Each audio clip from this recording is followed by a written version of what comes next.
তাহলে কি বোঝা গেল যে আপনার নবীর শিশুকালে নবীর ওসিলা নিয়া মানুষ দোয়া চাই করত। আবার আপনি আসেন যৌবনে আপনার নবীকে আল্লাহ তাআলা পূর্ব জীবনেও আল্লাহ তাআলা তাকে মানে নবুয়তের প্রকাশের পূর্বের জীবনেও আল্লাহ তাকে হেফাজত করেছেন, তাকে দিয়ে ইসলামের কাজগুলো আল্লাহ করায় নিয়েছেন, যদিও তখন রেসালতের ঘোষণা আসে নাই। আজকে লাখ লাখ প্রতিষ্ঠানে কোটি কোটি সন্তান, যদি কেউ কবিতা পড়ে, কেউ লিখে, কেউ গায়, কেউ বলে, হাজার বক্তব্য, লাখো কবিতা আমাদের সন্তানদের মুখে মুখে চালু হয়ে যাবে, যাবে কিনা?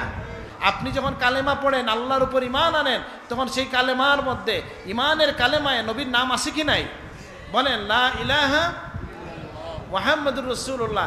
নামাজের জন্য যখন আহ্বান করা হয়, সেখানে আল্লাহর নামের পরে নবীর নাম আছে কি নাই?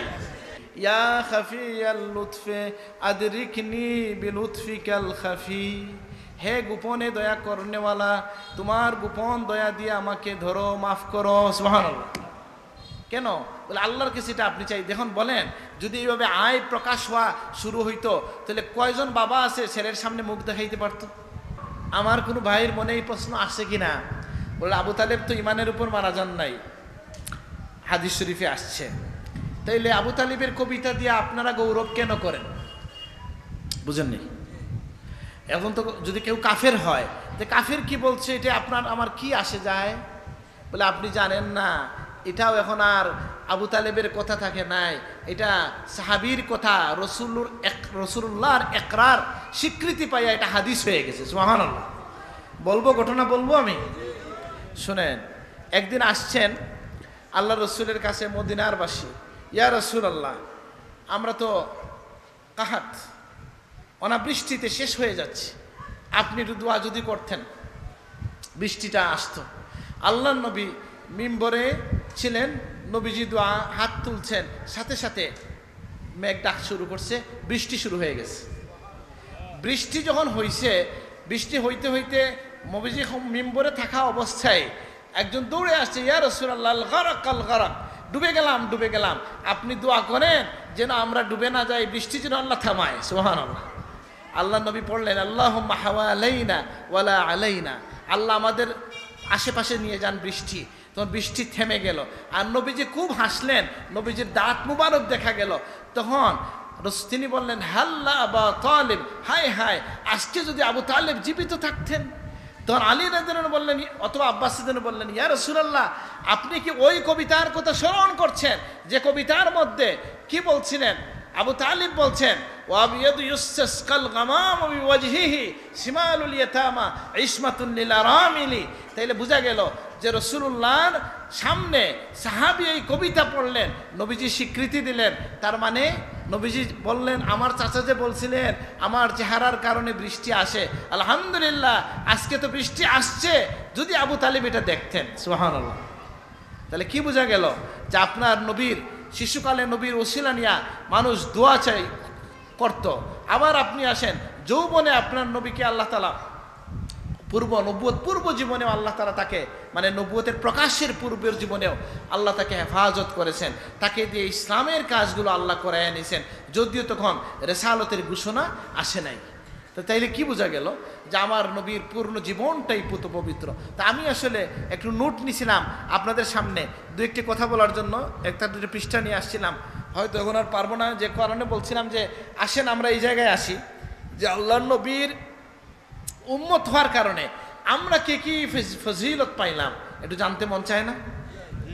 আচ্ছা, এমনই ধরেন আমরা একটা দুর্বল হাদিস থেকে আমি বলছি, মনে পড়ছে এই জন্য, এটা লম্বা হাদিস আছে এই কিতাবের মধ্যে, কিতাবটা আনছিলাম আমি, আল ওয়াফার মধ্যে আসছে। সেটা কি যে মুসা আলাইহিস সালাম অনেক কিছু দেখে বলছিলেন, আল্লাহ একটা উম্মত দেখলাম যে দোয়া করলেই কবুল হয়, আমার উম্মতকে বানায় দেন। আল্লাহ বলেন না, এটা তো উম্মতে মুহাম্মদ। আল্লাহ এমন একটা উম্মত দেখলাম সদকা বা গনিমত খাইতে পারে, বলেন না, এটা উম্মতে মুহাম্মদ। বুঝেন নাই?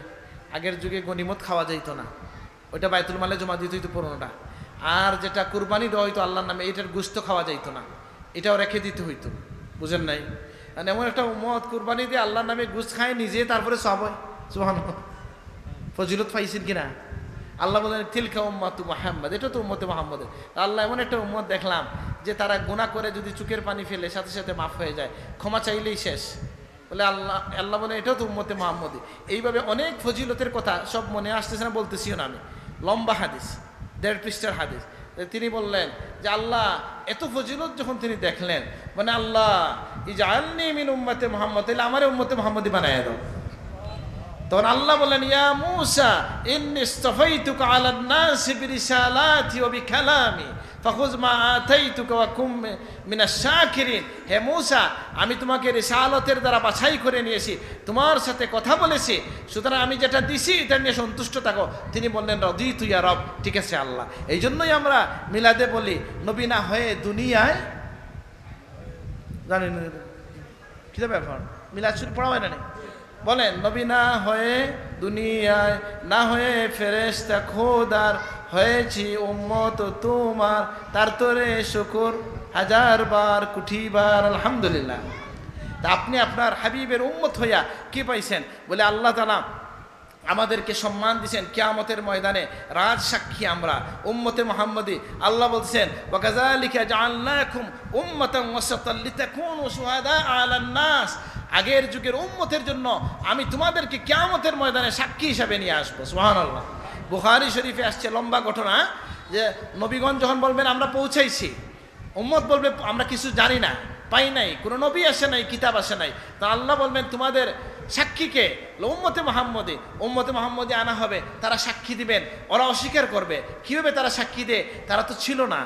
তারা বলবে আমরা সাক্ষী দেই, আল্লাহ তুমি একজন হক নবী পাঠাইছিলা, হক কিতাব পাঠাইছিলা, সেই কিতাবের ভিত্তিতে, সেই নবীর কথার ভিত্তিতে সাক্ষী দিচ্ছি, উইথ ডকুমেন্টস সাক্ষী দিচ্ছি, আল্লাহ তাদের সাক্ষী কবুল করবেন। সুবহানাল্লাহ। তাহলে আপনি কি, আমার দাদা সাহেব ওয়াজের মধ্যে বলতেন এই দুনিয়া টিকে থাকবে কিনা এটা উম্মতে মুহাম্মদের কাছে। কারণ কি? আল্লাহর হাবিব বলছেন লা তাকুমুস সাআতু হাত্তা ইউকালু আল্লাহ আল্লাহ, আল্লাহ আল্লাহ যতক্ষণ পর্যন্ত বলা হবে ততক্ষণ পর্যন্ত কিয়ামত হবে না। সুবহানাল্লাহ। এই জন্য আমাদের তরিকায় জিকির আছে কিনা? আল্লাহু আল্লাহ আছে কিনা? দলিল কোথায়? বলে এই যে একসাথে আল্লাহ আল্লাহ আসছে। তরিকায় কাদরিয়াত হচ্ছে আল্লাহ আল্লাহ 2 দরবি বা 1 দরবি জিকির, আর চিশতিয়ায় হচ্ছে আল্লাহু আল্লাহ। এটা দলিল পাওয়া গেল কি না?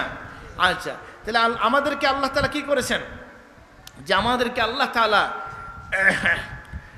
আর কি করছেন? বলে এই উম্মতের জন্য দ্বীনকে আল্লাহ তাআলা সহজ করে দিয়েছেন।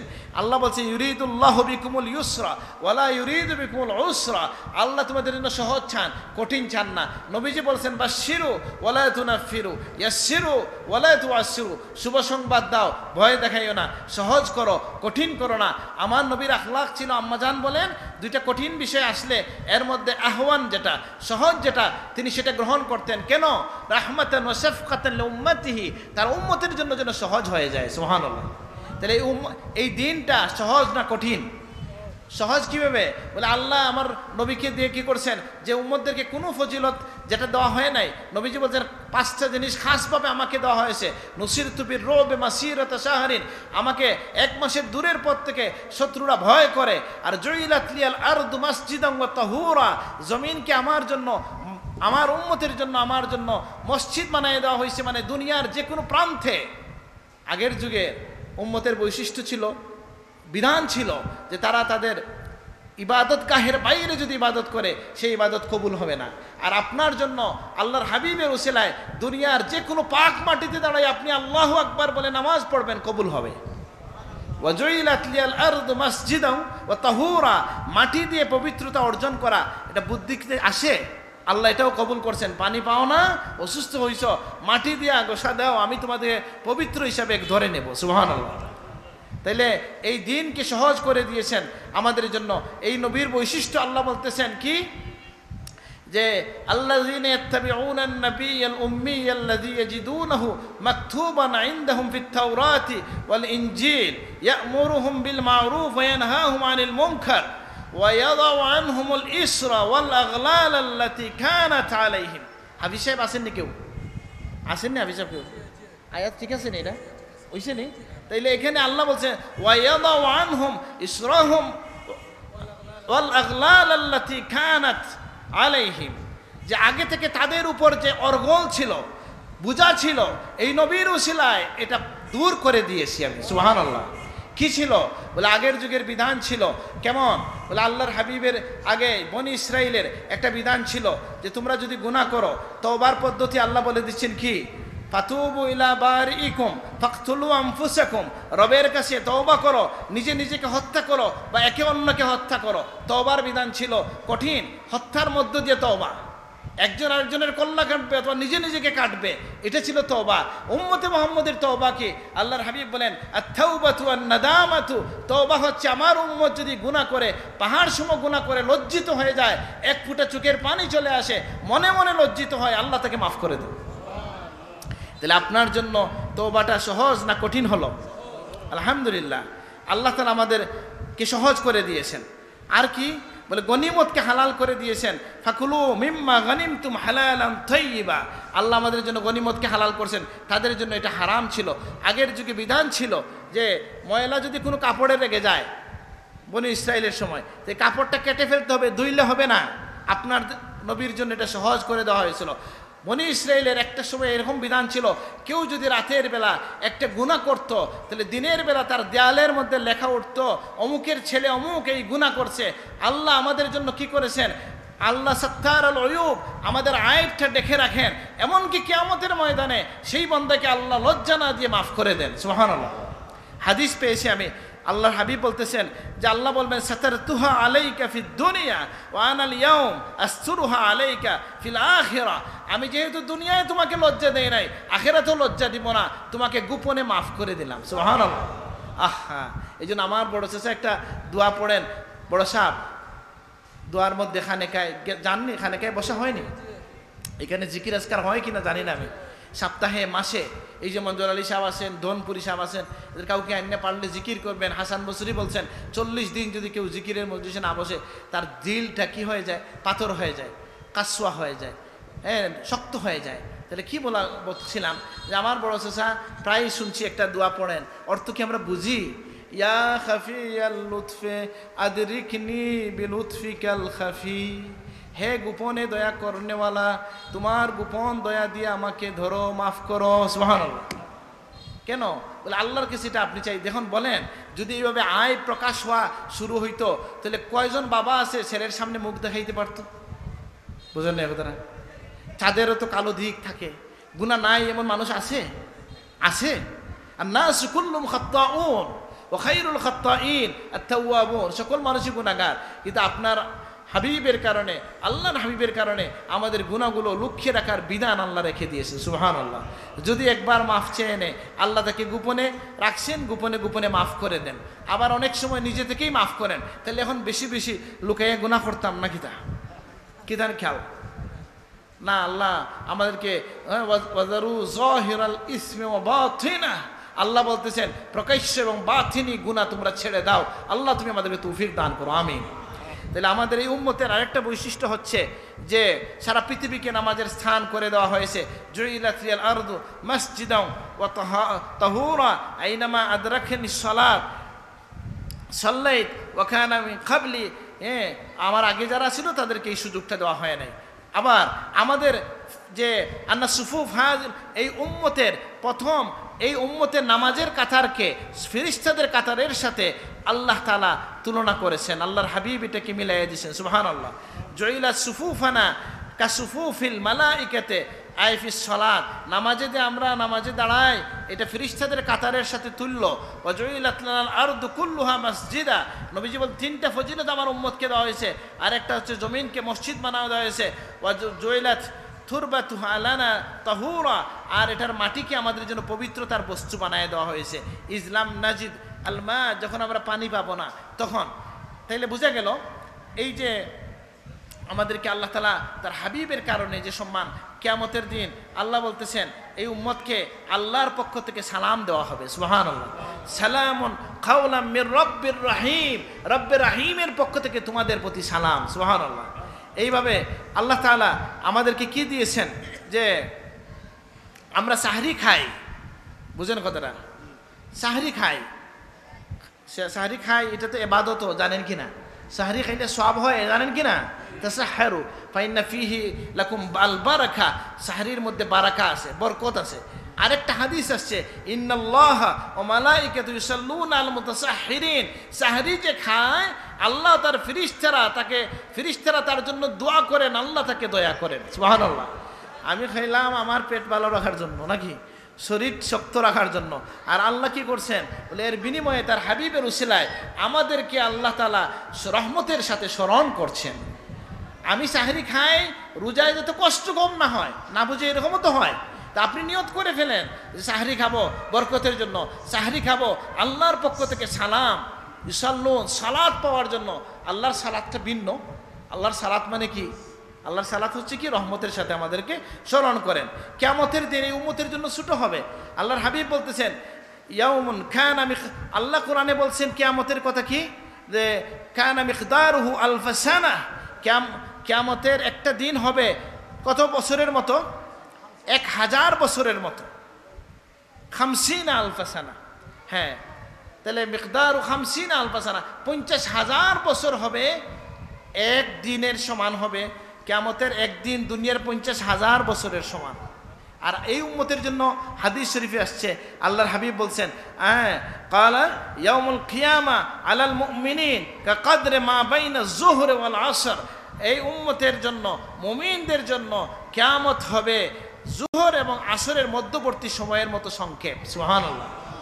তাহলে এই নবীর উম্মত হইয়া আমরা শুকরিয়া আদায় করব কিনা? আমরা বলি আলহামদুলিল্লাহ। আমরা যেন সকাল সন্ধ্যা দোয়া করি রাদিতু বিল্লাহি, বলেন রাব্বা ওয়া বিল ইসলামি ওয়া বি মুহাম্মাদিন ওয়া আলাইহি ওয়াসাল্লাম নবিয়্যান ওয়া রাসূলা, আল্লাহকে রব হিসেবে পাইয়া, ইসলামকে দ্বীন হিসেবে পাইয়া, মুহাম্মদুর রাসূলুল্লাহকে নবী ও রাসূল পাইয়া আল্লাহ আমি খুশি। যদি এই কথা কেউ সকাল সন্ধ্যা তিনবার বলে আল্লাহ তাকে জান্নাত দান করবেন। কেউ যদি তিনবার বলে, অন্য হাদিসে আসছে সে যে বলছে রাদিতু আমি রাজি হয়ে গেছি, তখন হাদিসে আসছে কিয়ামতের দিন আল্লাহ তাকে রাজি করে দেবেন। সুবহানাল্লাহ। আরেকটা হচ্ছে ফজিলত এই উম্মতের, যে কিয়ামতের দিন হিসাব বিবেচনা মতো কার আগে হবে বলে, উম্মত তো বাই রোটেশনে আদমের উম্মত থেকে নিয়ে এইভাবে হিসাব হওয়ার কথা ছিল না। কিন্তু নবীজি বলতেছেন, শোনো, এটা মুহাদ্দিস সাহেবের মুখ থেকেও শুনছি, হাদিস শরীফের মধ্যে পাইতেছি, নবীজি ফরমাচ্ছেন যে নাহনু আখিরুল উমাম ওয়া আউয়ালু মান ইউহাসাব, আমরা উম্মতের মধ্যে সর্বশেষ আসছি, কিন্তু কিয়ামতের দিনে আমাদের হিসাবটা আগে নেওয়া হবে। ইউকাল আইনাল উম্মাহ আল উম্মিয়া ওয়া নাবিয়ুহা, হ্যাঁ, এই তাদের নবী উম্মি নবীর উম্মতরা কোথায়, নবী কোথায়? ফানাহনুল আখিরুন আল আউয়ালুন, নবীজি বলতেছেন আমরা এসেছি শেষে, কিন্তু আমাদের হিসাব হবে আগে আগে। সুবহানাল্লাহ। আমাদের হুজুর মুহাদ্দিস সাহেব হুজুর এটার একটা ব্যাখ্যা দিয়েছেন। ব্যাখ্যাটা কি বলছেন শুনেন, আমাদের এটার অযৌক্তিক না, আল্লাহকে কেউ প্রশ্ন করতে পারবে না। হুজুরের ওয়াজ শুনছেন তো আপনারা, মনে করে দেই, অনেক শুনছেন। হুজুর বলছেন যে এটার ব্যাখ্যা হচ্ছে এই, যে আগের উম্মতরা এই কথা বলতে পারবেন না যে আল্লাহ আমরা আসলাম আগে, এদের কেন হিসাব হচ্ছে আগে, এটা বলতে পারবেন না। কেন বলে, আমরা একটা বিবেচনায় তাদের আগে, তাদের সকলের কালেমা হচ্ছে লা ইলাহা ইল্লাল্লাহ আদম সফিউল্লাহ ঈসা রূহুল্লাহ, লা ইলাহা ইল্লাল্লাহ মূসা কালিমুল্লাহ, লা ইলাহা ইল্লাল্লাহ ইব্রাহিম খলিলুল্লাহ। আর সকল নবীদের যে কালেমা সেটা কি? লা ইলাহা ইল্লাল্লাহ। আমার নবীর কালেমাটা আর আমার নবীর উম্মতের কালেমাটা কি? লা ইলাহা ইল্লাল্লাহ মুহাম্মাদুর রাসূলুল্লাহ।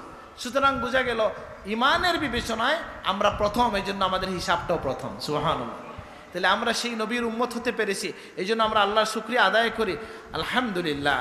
আমরা জানি এটা নিশ্চয়ই আপনাদেরকে কেউ না কেউ বলেছেন যে আমার নবীর শান সম্পর্কে যদি আপনি বলতে চান তাহলে বলে শেষ করা যাবে না। আমি আর কতক্ষণ বলবো বলেন? 5-7 মিনিট বললে শেষ করি? নয়টা তো 10টার মধ্যে শেষ করতে হবে। আপনারা মিলাদ শরীফ পড়তে না 10টা পর্যন্ত তো? ওকে, তাহলে আমি আরো 10-15 মিনিট বললে 20 মিনিটে শেষ করে দেবে আপনার মিলাদ।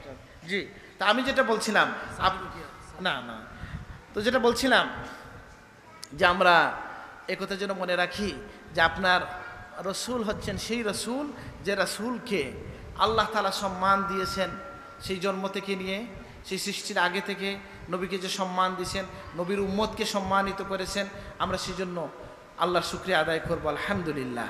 আমরা নবীর শান সম্পর্কে জানলাম, এবং এটা কবিতায় বলেন, আপনি কোরআন দিয়ে বলেন আলহামদুলিল্লাহ।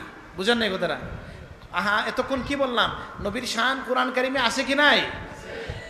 কতভাবে আপনি বলবেন যে আপনার নবীর শান? আল্লাহ তাআলা তার সম্মানের কথা নিজে বলছেন, তাকে সম্মান করতে বলছেন, তাকে ভালোবাসতে বলছেন, তার এতাআত করতে বলছেন, তার উপর ঈমান আনতে সর্বপ্রথম হচ্ছে ঈমান, মহব্বত, এতাআত, এই সব কিছু কোরআন দ্বারা সাবিত। আবার আপনি যদি আসেন বলে হাদিস দ্বারা নবীজি তার নিজের ফজিলতের কথা নিজে বলছেন, যে আল্লাহর পক্ষ থেকে জিবরিল আমিন এসে জিজ্ঞেস করলেন যে আপনি কি জানেন আমি কেমনটা আপনার শানকে উচ্চকিত করেছি? ওয়ারাফায়না লাকা যিকরাক কাইফা রাফাতু যিকরি, আমি আপনার সম্মানকে কিভাবে উচ্চকিত করেছি? আল্লাহর হাবিব বললেন যে এটা আল্লাহ ভালো জানেন। তখন আল্লাহর বললেন ইজা যুকিরতু যুকিরতা মাই, আমি আল্লাহ যেখানে শরীত হই আপনি নিজে নবীও সেখানে শরীত হন। সুবহানাল্লাহ। আপনি যখন কালেমা পড়েন, আল্লাহর উপর ঈমান আনেন, তখন সেই কালেমার মধ্যে, ঈমানের কালেমায় নবীর নাম আছে কি নাই? বলেন লা ইলাহা মুহাম্মাদুর রাসূলুল্লাহ। নামাজের জন্য যখন আহ্বান করা হয় সেখানে আল্লাহর নামের পরে নবীর নাম আছে কি নাই?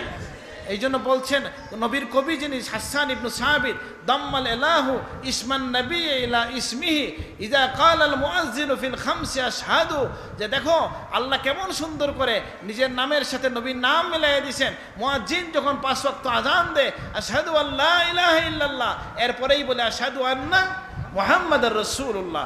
ওয়া শাক্কা লাহু মিন ইসমিহি লিইউজিল্লাহু ফাযুল আরশি মাহমুদুন ওয়া হাযা মুহাম্মাদু। আর যদি দেখো নবীর নামকে আলগা করছেন, তাহলে আল্লাহ তার নাম রাখছেন মাহমুদ, নবীর নাম রাখছেন মুহাম্মদ সাল্লাল্লাহু আলাইহি ওয়াসাল্লাম। তাহলে আপনি নবীর শান বলতে চান, কোরআন কারীম দিয়ে বলেন। নবীর শান বলতে চান, হাদিস দিয়ে বলেন। নবীর শান বলতে চান, কবিতা দিয়ে বলেন। আছে কি নাই কবিতা?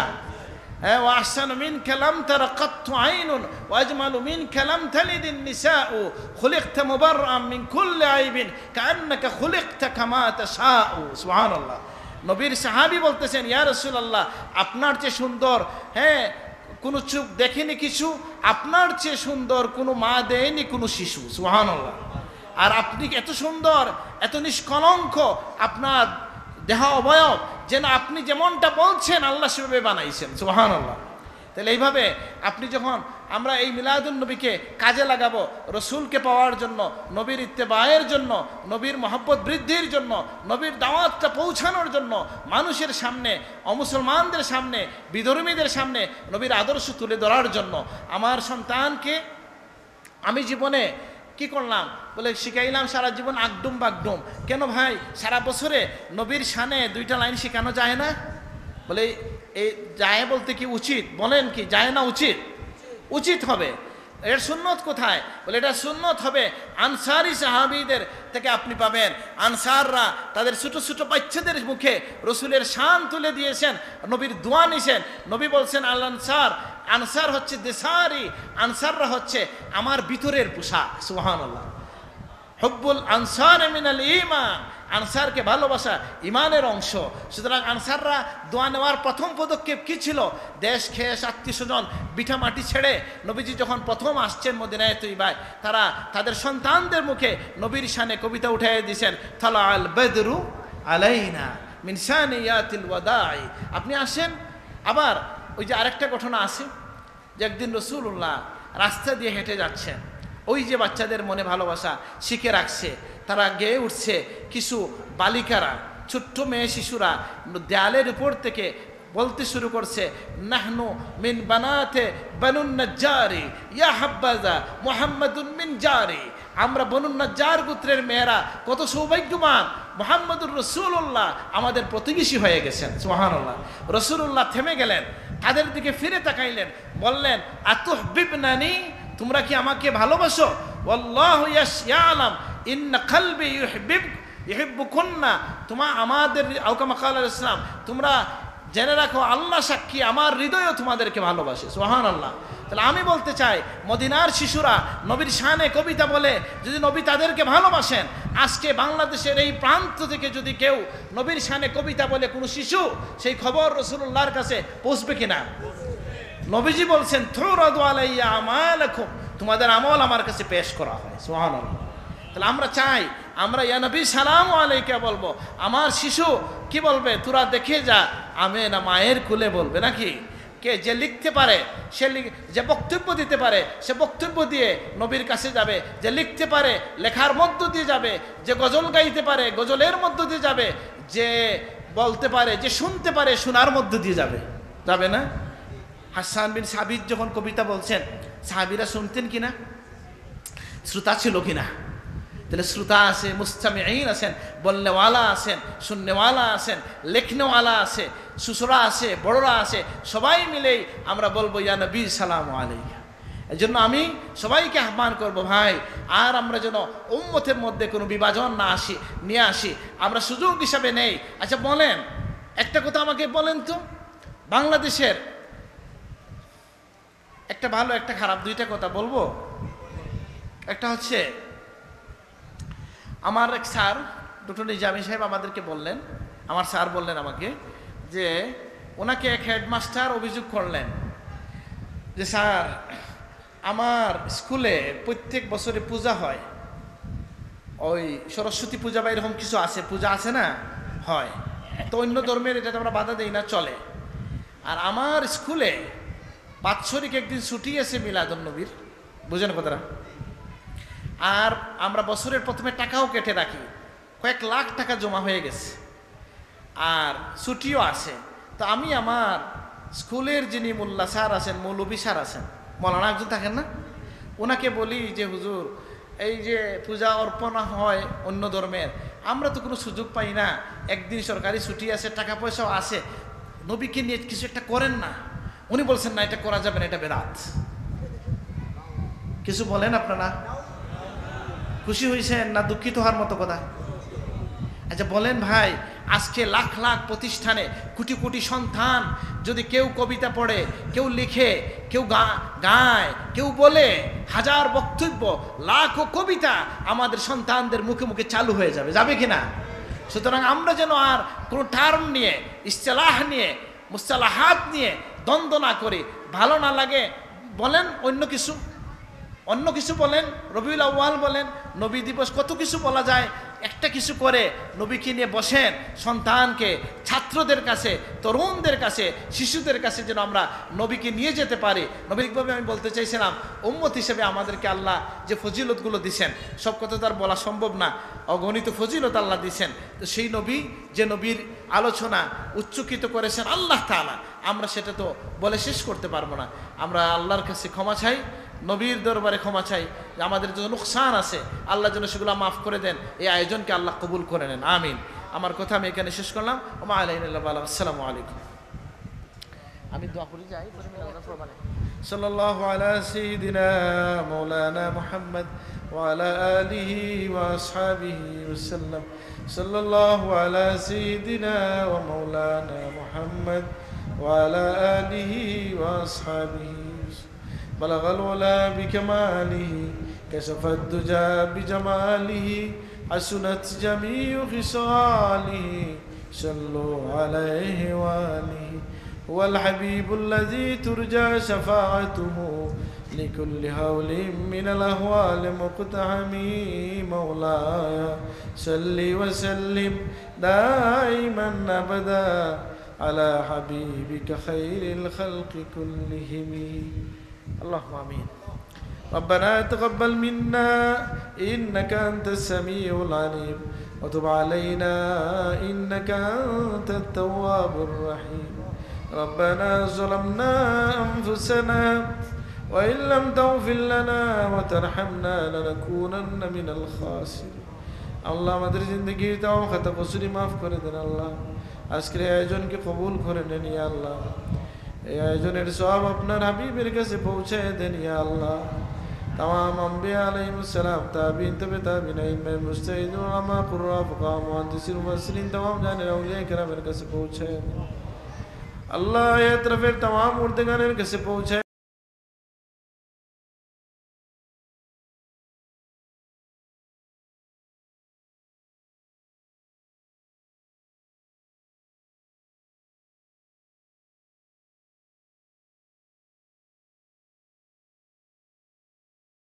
ارحمهما كما ربياني صغيرا.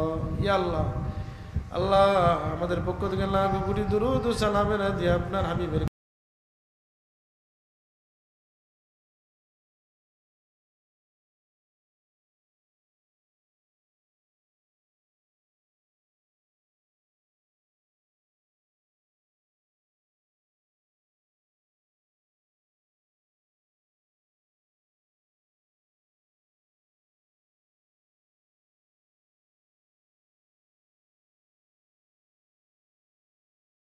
দেন আল্লাহ।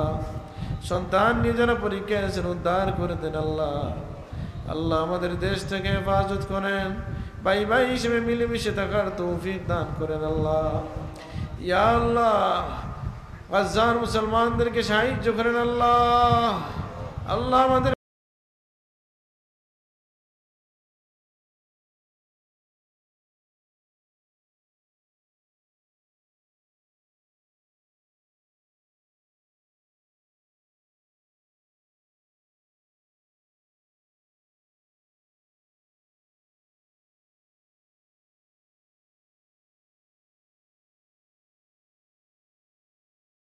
আখিরাত কে উজালা করে দেন। ও ফাউযু আমরি إن الله بصير بالعباد سبحان ربك رب العزة عما يصفون يا الله কিয়ামতের ভয়াল দিনে আপনার হাবিবের সুপারিশে পার করে দিন। অন্ধকার কবরে আপনার দয়ার চাদর দিয়ে আমাদেরকে রেখে রাখেন ইয়া আল্লাহ। মৃত্যুর সময় আমাদের জবানে জারি করে দিন কালেমায়ে তাইয়্যিবা লা ইলাহা ইল্লাল্লাহু মুহাম্মাদুর রাসূলুল্লাহ।